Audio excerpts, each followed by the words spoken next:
Welcome back to week 3. This week I've got 2 significant updates for you. The first is I bought myself a microphone. I'm hoping that significantly improves the audio quality of this vlog. Second thing is I went to my first positions class this week.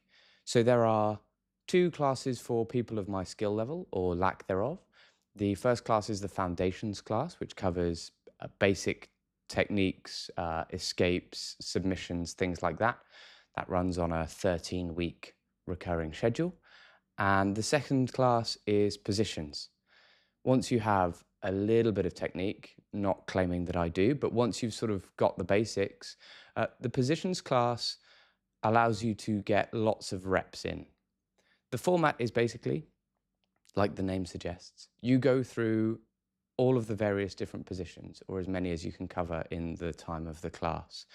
You take 3 minutes to be on top or on the bottom of each position, and you try and escape. Sweep your partner or submit them based on which role you're in. This class was considerably more intense, according to Whoop, but also I felt it, because unlike the foundation class where you're learning technique, here you are under strain for the entire time block. So you're constantly working against resistance, against your partner trying to escape or submit them, depending on the role. So what positions did we cover? We started in back control, which looks a little bit like this, where you have control of your partner's back and you're trying to submit them through RNC or something like that. Then we moved on to closed guard.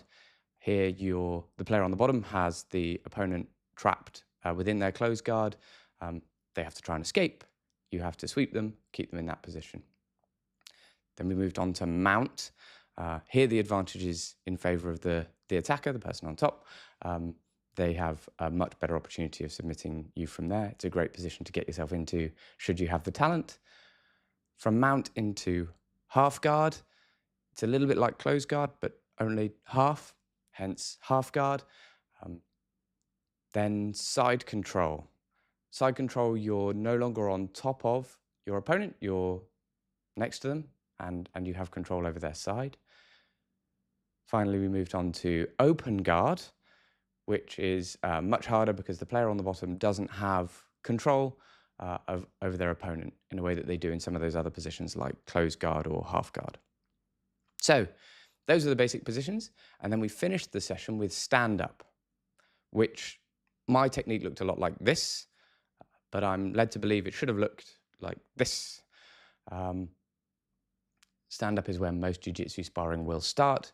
Your goal is to get the opponent onto the ground and then move through some of those other positions that I mentioned before: back control, closed guard, mount, half guard, side control, whatever it might be to submit your opponent. But typically you start here, try and get your opponent to the ground and go from there.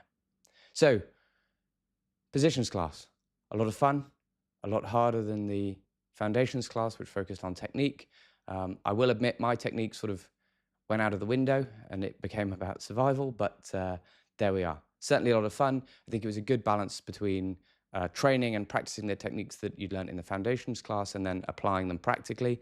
But as I said at the beginning, it's just a really great way to get those reps in, to practice their technique, to work through the fundamentals, and really sort of hone your skills in a way that you don't get the volume you need in the foundation class. So I think it's a balance of both. I'll certainly be going back to a positions class in the future.